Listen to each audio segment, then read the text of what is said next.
my time is more valuable than money, right? And my time with the life that I want to live with my family, doing the things that I want and helping the people the way that I can the most is way more valuable than money. And besides, I think when I learned this, I actually started to make more money because I was more conscious of my time. And I've seen that with my clients too. They're saying no to a lot of the distractions that were just going to waste their time. And now they're able to be more effective with the time that they have, and they're making more money. Hello, welcome to Outer Spaces, a podcast dedicated to empowering landscapers, hardscapers, and outdoor living professionals. I'm Joshua Gillow. My mission through this show is to create a powerful resource for you, someone who is striving to grow their company well past the $1 million line, but might not have all the tools and processes to do so. Here in Outer Spaces, we are passionate about breaking the chains of small mindsets and helping contractors just like you take control of their businesses and their lives.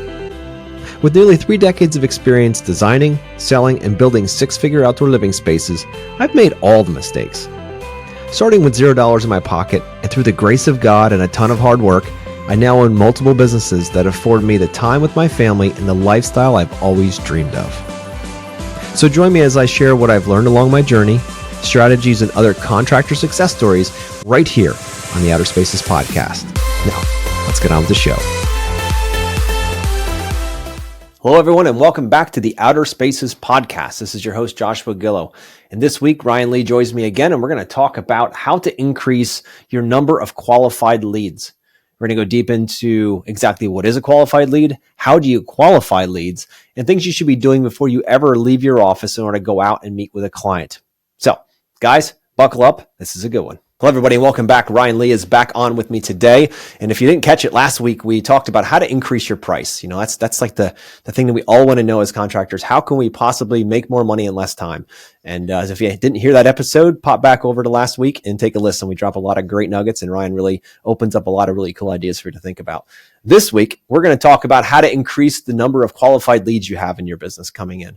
And, you know, it's, man, what breaks my heart when it comes to our industry is to see so many hardworking men and women spending so much time chasing clients that really could not afford them, and they don't even offer what the client truly wants, needs, and desires.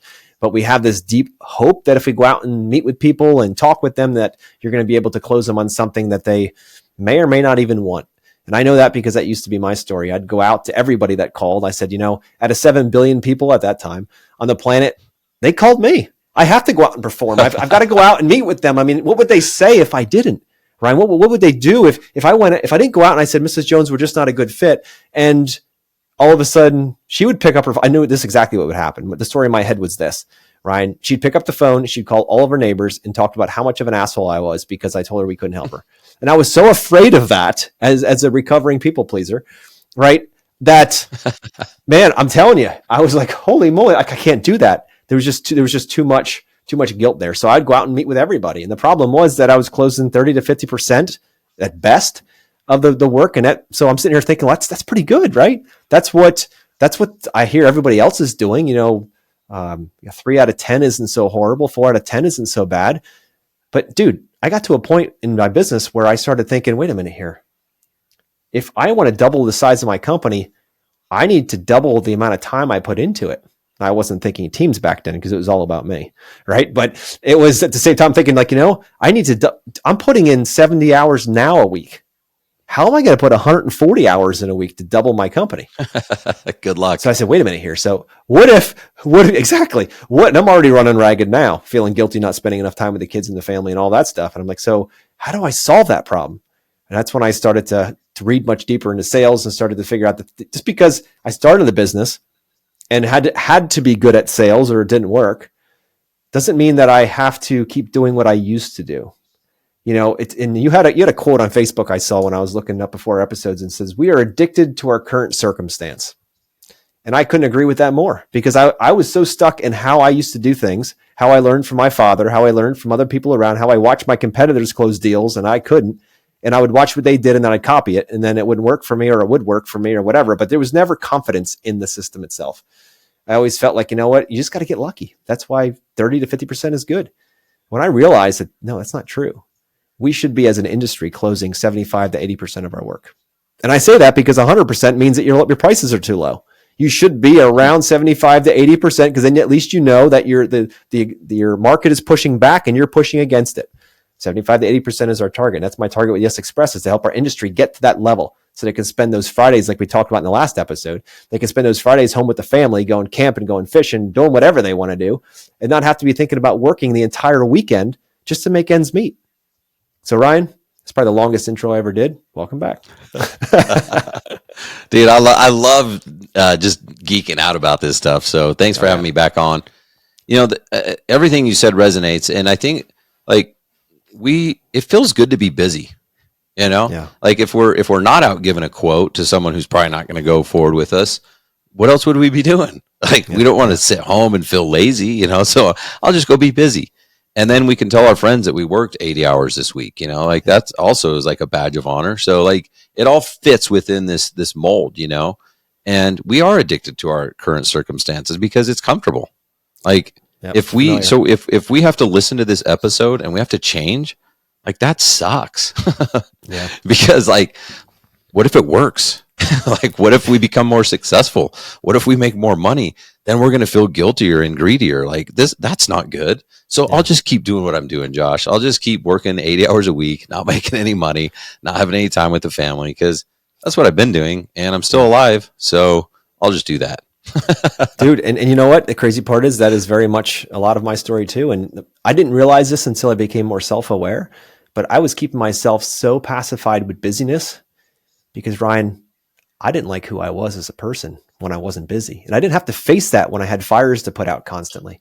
I didn't have to face the mirror, I call it, to look at the mirror and really give myself an honest inspection, a shield inspection, like looking at myself saying, man, what is that? Is that shame? Is that guilt? Imposter syndrome? What is that going on right now? But when I was busy, I didn't have to face any of that stuff.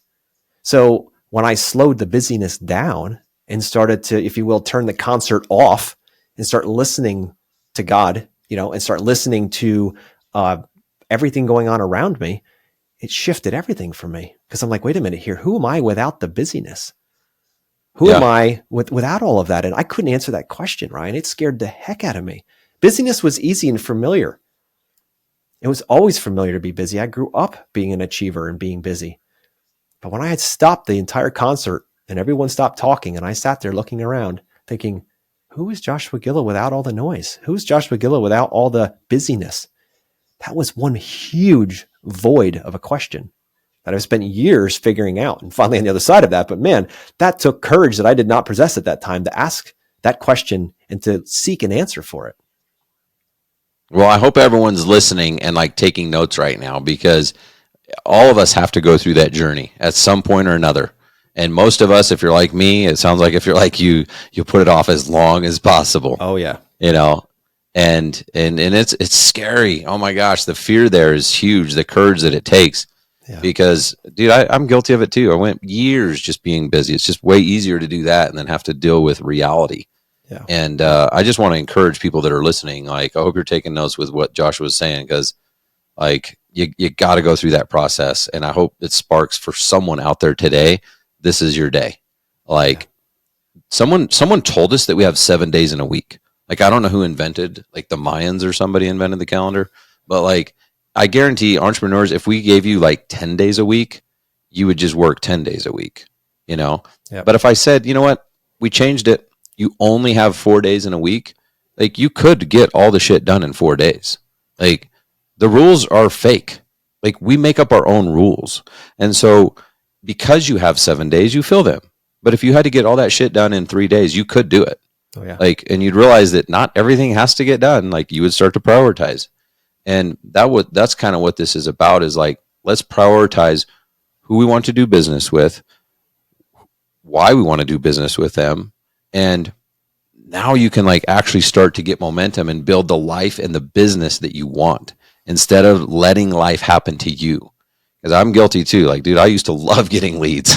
I could just be busy, right? Yeah. But yeah, no, why are you meeting with people that is not your ideal client avatar? So, that's probably the first and foremost. If you want high quality leads, who is it that you can serve at the highest level?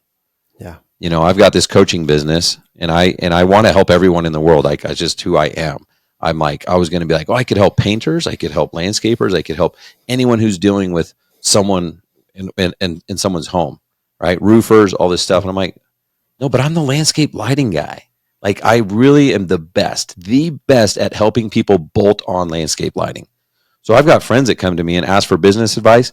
Sure, if we're just going to a dinner or something, I don't mind giving advice, but like, as a paid professional, I can't help them because my calling is to help a specific niche of people to bolt on landscape lighting. And that means I have to say no to a lot of people. Oh, yeah. Like, yeah, but I don't want to add landscape lighting. Could you help me with sales and pricing? I know you're really good with that. I'm like, could I? Yes. But will I? No. Yeah. Like, that's not my thing. Okay. I'm building a community of these other people. So it's really hard to do because I say no to more people than I say yes. But my time is more valuable than money, right? And my time with the life that I want to live with my family, doing the things that I want and helping the people the way that I can the most is way more valuable than money. And besides, like, I think when I learned this, I actually started to make more money because I was more conscious of my time. And I've seen that with my clients too. They're saying no to a lot of the distractions that were just going to waste their time. And now they're able to be more effective with the time that they have, and they're making more money. You're absolutely right, dude. Clarity is key. If you're not clear on what you're doing and who you're doing it for, I mean, like, surgically clear on those things, you're going to be flopping around trying to serve everybody, be a jack of all trades and a master of none. And you're going to get paid that way too. So if you really look at your offering of services and you say, you know what, I am downright dangerous and I love building paver patios, then make that the core of your company, right? That's what it is, finding out. And then, okay, that's your core of your service. Now, who do you serve? Now, here at Master Plan, we know that we serve healthcare providers. I mean, we have an entire avatar, but we know healthcare providers are well insulated through every economic up and down. They don't have time to go out and build their project themselves, nor do a lot of them have the know-how. But if you're going after auto mechanics, well, they're pretty DIY. And there's nothing wrong with auto mechanics. I'm just saying, if you know exactly then you know how to narrate your entire conversation to those people. And being super clear on who you're speaking to, what their average house value is, where they live, where they vacation, how many kids they have, what they do for fun, what their hobbies are. Once you get it so dialed in, then you can speak directly to their souls and not trying to speak to everybody in the old shotgun effect. And that's the same with marketing too. I mean, this can go in a lot of different directions, but I know at this point, our main objective for today's, conversation is how to increase your qualified leads. And I believe the first answer to that is to figure out who the heck you're talking to. If you're talking to everybody, then I suppose everybody's a qualified lead, and we know they're not. Some have the ability to say yes, and that, if you were listening to the last episode, they have, $10,000 sitting in their bank account, and still blows my mind, right? $10,000 sitting in their bank account, just waiting to be deployed into lighting or outdoor living or whatever it might be. And if you have that and you're selling services that are $10,000 services, then you're good all day. But if your clients, these leads that you're getting in the door, have a budget of $2,000 to $5,000 and you're selling $20,000 or $50,000 solutions, I don't care how great you are. It's not going to work. There's no alignment there. So how have you found through your marketing and sales coaching, how have you found to help people when it comes to qualifying lead, get the right leads in the door to even be able to work with them and qualify them? So, like, kind of just what we already hit on a little bit is I literally write down some of those questions that you asked were great. Like, where do they go on vacation? How many kids do they have? Think of your clients as one person. Like, who is your perfect? Like, think about your previous jobs. Like, who were those people? What neighborhood did they live in? Like, who did they associate with? What other services did they buy? Like, make the list as big as possible. What kind of car do they drive? Like, do they go to the movies? What restaurants do they go to? What do they eat? Like, the more you can just get into their head, the more you can start targeting, right? And targeting is what you're talking about. Like, you could just get a shotgun and just start shooting everywhere, and you might get something. Like, you probably will. You'll get lucky, right? But if you target and you narrow it down, you're going to actually just go for just the people that you want, which is going to increase your closing rate from that 30 to that 90%, right? And so I'll get kind of straight to the point. Once you know you're targeting, then you can start to look at different vehicles like, direct mail. Like, you could direct mail can be really good, and it can also be a waste of money, right? If you do the shotgun approach, you're going to spend way more money than you're going to receive. But if you target the right people, right? But that may not work for your avatar. I don't know, right? Facebook might be a vehicle to use depending on your avatar. It might not, because people don't go on Facebook to find outdoor living people. They go to scroll, and if your ad is, wow, that's a really cool thing, there's a longer sales process there, but that might be the right vehicle. Might not be the right one. Maybe Google ads, right? But the number one vehicle that I've found to get high quality leads every single time is partnering with what I call referral partners and building a referral partner network. And this is through my research, through me building my client avatar. And I'm like, wait, my ideal client lives in at minimum $1.5 million house, right? They do these types of activities. They've got a media room. They have a pool. They spend a lot. They don't just hire a landscaper. They hire a landscape architect to design it. Like kind of your example on the last episode is like, they wouldn't hire the hand-drawn guy, right? Yep. They're hiring a landscape architect. They're spending money on the finer things in life. Their AV system costs over $100,000 to have a smart home and switches and lighting and all this stuff, right? So when I know that, I look back. Oh, and they always hire an interior designer. So I look back in the common trends, and it was like, well, wait a minute. They're buying from people that they like and trust. So why wouldn't I just go after those relationships? Like, who do they already trust? Who are they already in front of? And I'm like, well, I don't know who their friends are, because their friends also live behind the gate in the gated neighborhood. And I don't like frequent those car dealerships. Like, I don't have a $500,000 car, right? So I was like, well, they know their landscape architect, their home builder, their interior designer, their realtor. Like, there's all these people they have in their inner circle. So I can infiltrate those people and build relationships so that they go, hey, you know what? One thing we haven't talked about is outdoor lighting. What do you want to do for that? And the interior designer's bringing this up. And they're like, well, I thought you were just interior. Oh, no. Interior extends to the exterior. And part of our interior experience is at night when the light turns on out there. Oh, yeah, we need that? Yeah, you definitely need that. When I get those leads, they're not leads. They're jobs. It's not like, how much is it? It's more like, when can you do it? Yeah. Like, pricing is not a factor. Some of these other things we've talked about, objections, like, there are no objections. Like, it's all relationship based. That is my number one source of high quality leads. Dude, yeah. I'm just sitting here. I'm hoping the listeners are listening, because, man, what a dinner, taking somebody out that could be a strategic partner, what a dinner or a lunch could do for your business.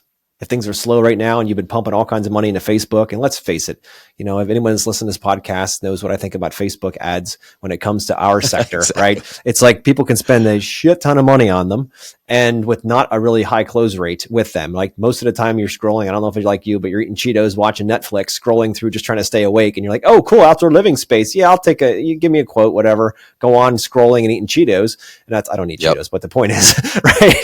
But if I did, hypothetically, you're in a very different part of your buying cycle. Like, that's awareness. Like, oh, that'd be kind of cool. I'm getting tired of that old shed falling down. Maybe a nice pavilion would be nice out there. Oh, there's a pavilion. Good. That'll make the wife happy. And all of a sudden you got this lead. You get all excited. Like, you start sweating. You got this new lead, and you're going to go out and close this client.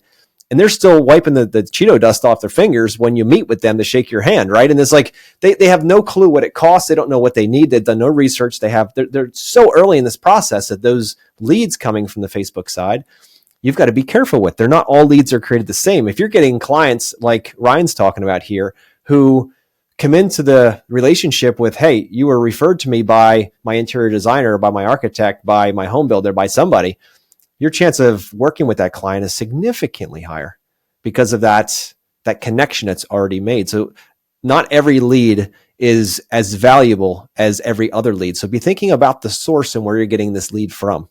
That will make a big difference in exactly how you approach and strategize the best way to help that client. We were just talking about how, when you're working, that not every lead is as valuable as every other. So if you want to start on your thoughts about the source of the lead and how it can affect your strategy.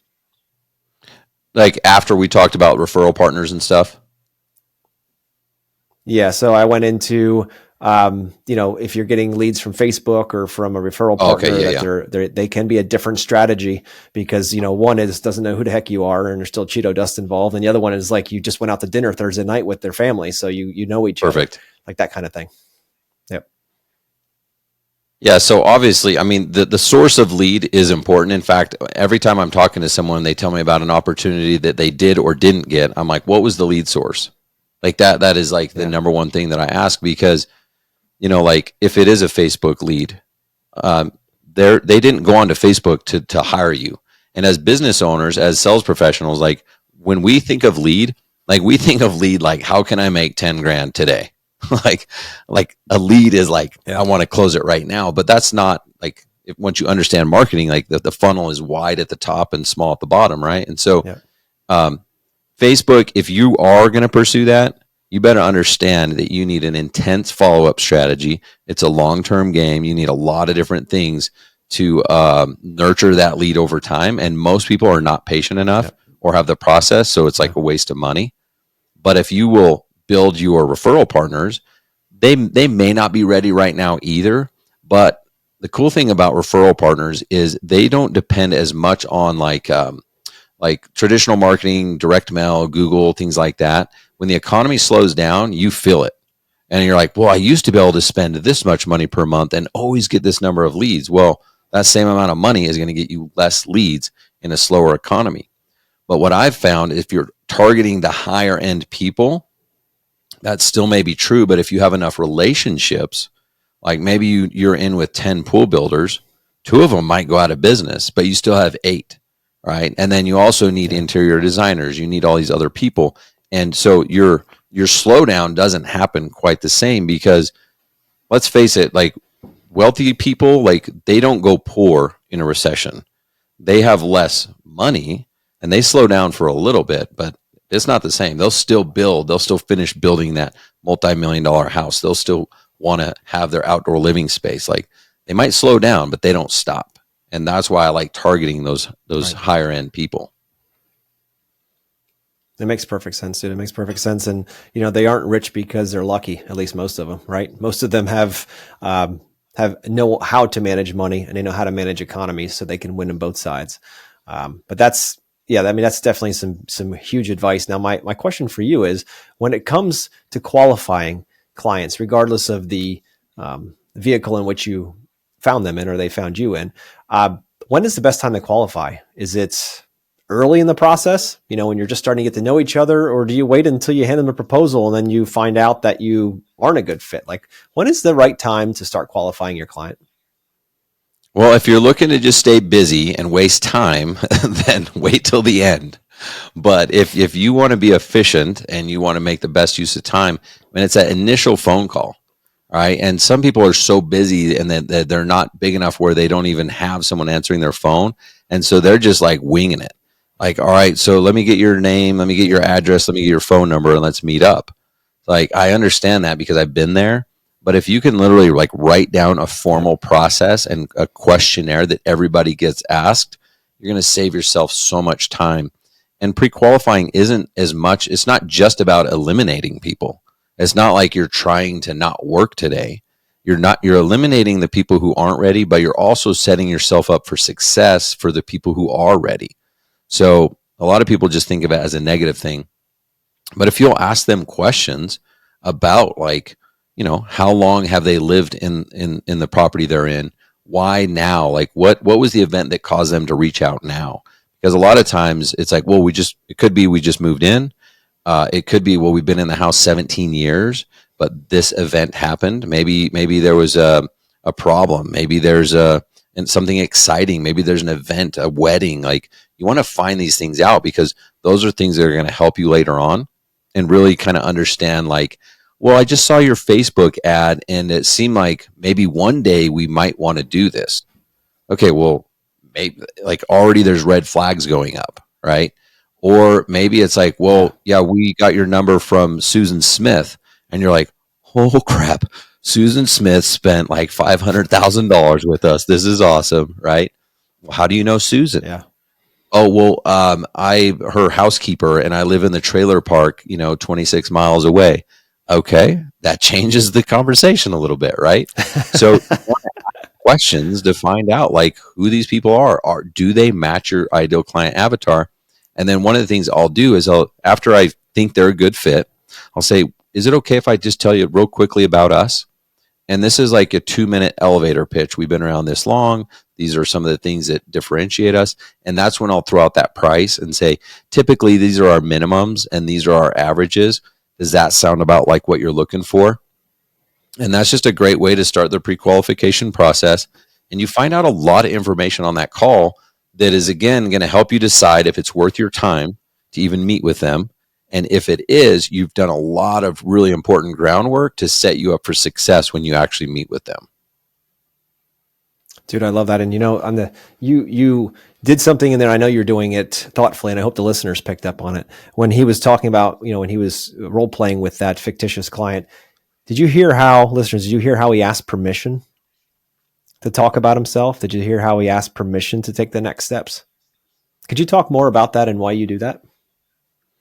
Well, it's all just psychology, You want them to know that like they're the client. Like you're here to serve them. This is not about you. Even though like it is about you, like you're going to have to like, earn their business, but it's part of that earning. It's the respect. And it's like, if they decide, yeah, I want to hear about you. In fact, later on, when you get to like the price thing, if you can get them, you mentioned it on the last episode, if you can get them to come up with their budget, if you can get them to ask these questions, like, so tell us, how much does it cost? These are buying questions. These are buying signals. And it's all and I don't have a psychology background. It's just things I've learned over time. Mm-hmm. There's a complete difference between, well, let me tell you a little bit about us. Like that comes off completely different than, would it be okay if I told you a little bit about our company?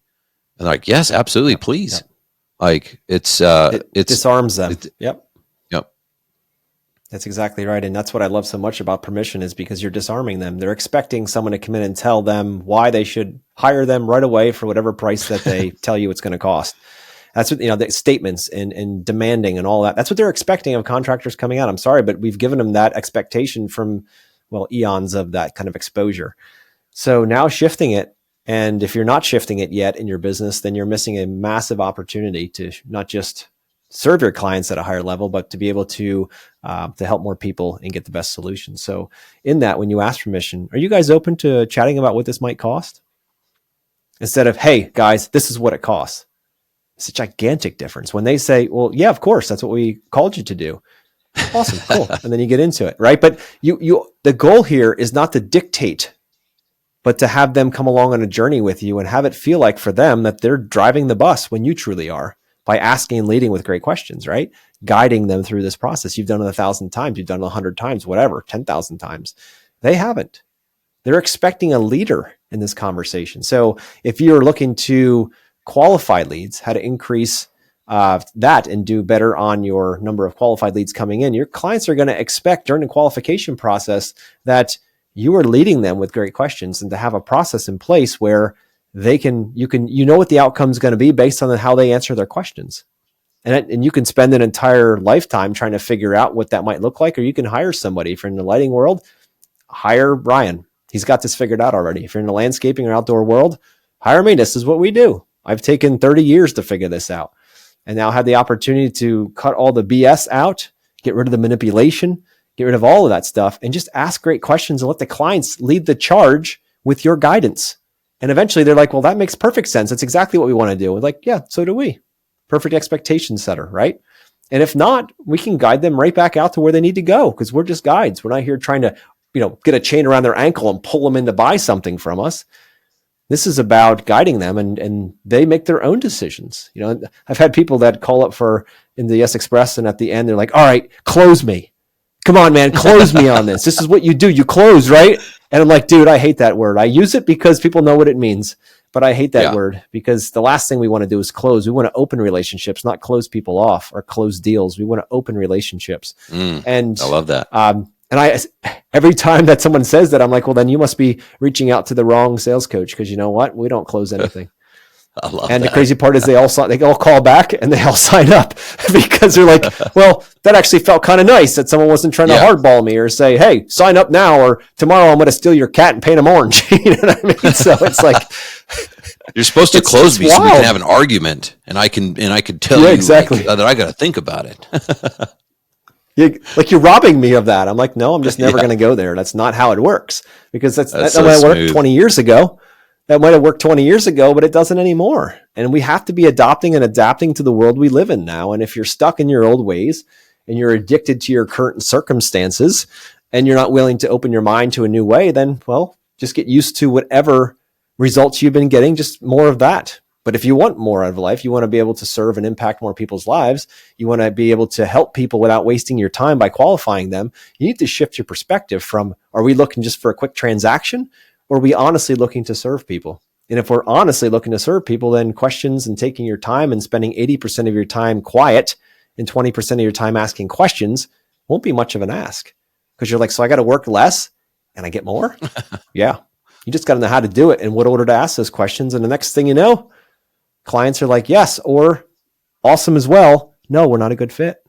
That's great. We just saved both our time. This is amazing. Let's keep moving. Love it, man. Well said. I could talk all day on this. So any other thoughts you have on this before we wrap up? No, I think you did a great job. I think that guide, the helper, advisor, when you can just flip your mindset into that, man, just take the stress off yourself. You're not selling people anything. You know, it's so stressful to be a salesperson. Like, I got to convince them to do something they don't want. Like, who wants to do that? That sucks. That's terrifying.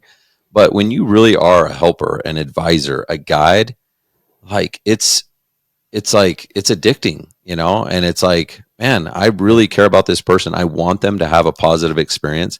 They told me about, again, I learned this by asking questions. Maybe they told me about how they were hesitant because last time they got burned. Like, as a human being, if you have a heart, you don't want that person to get burned again. Like, if you're convinced that you are the best and you have the best quality and you know you're going to bend over backwards and you're not going to screw them, then you're truly doing them a disservice by not helping them. Right. And that's different than selling them. And so, 100%. Man, it just makes the game so much easier if you can convince yourself that you really are a helper, a guide. It's easy, you know, and it's not easy at first. You're going to get uncomfortable. And that's going to be a sticky point because you're out of your comfort zone. But do this in stages. You know, just get 1% better every day, and your new comfort zone 30 days from now is going to be different than what it is now. 60 days, 90 days. Imagine yourself 5 years from now if you can just make those small changes. I mean, if you told me I'm like, I have a podcast now, I do all this stuff. Like 5 years ago, that'd be nuts. Like, that's not who I was back then, right? But every day I level up. I get out of my comfort zone. I do things that are like I can't believe I'm giving this guy advice. He knows more than I do. Like, that doesn't feel comfortable to me. But I know I can help these people. I can serve them at a higher level. So I guess that would be my last thing, is just get outside your comfort zone. Try just one thing that you've heard on this podcast. And worst case, it doesn't work, right? Like, who cares? It wasn't working for you before. Just get a little bit better each time. I love that, Ryan. And to listeners, you know, not everything works every time. So you can try a lot of different things and they're not always going to work. There's no perfect, you know, solution for everything. So when it comes down to conversations, try different pieces on, like Ryan's saying. You know, the crazy part is once you get the courage to try something new, that courage starts to build. Pretty soon you'll try 2 things that are different, and then 3 things. And then a year from now, you won't recognize yourself. You know, Ryan, I never thought I'd have a podcast or have the opportunity or the privilege to speak to so many amazing people like yourself. And, you know, now it's something that I do. But 5 years ago, I would have bet money against that. Right. So that's the cool part about it. You just never know until you move forward. So Ryan, thanks for coming on and breaking this topic down. And next week, guys, we're going to talk about how to increase your closing rate. I know it's probably what everyone's excited about, going out, and it's springtime now, getting out into the world and trying to bring more home each and every day. So we're going to go through and some of our best tricks and tips on how to increase your closing rate without having to break the bank to do so. So guys, see you next week.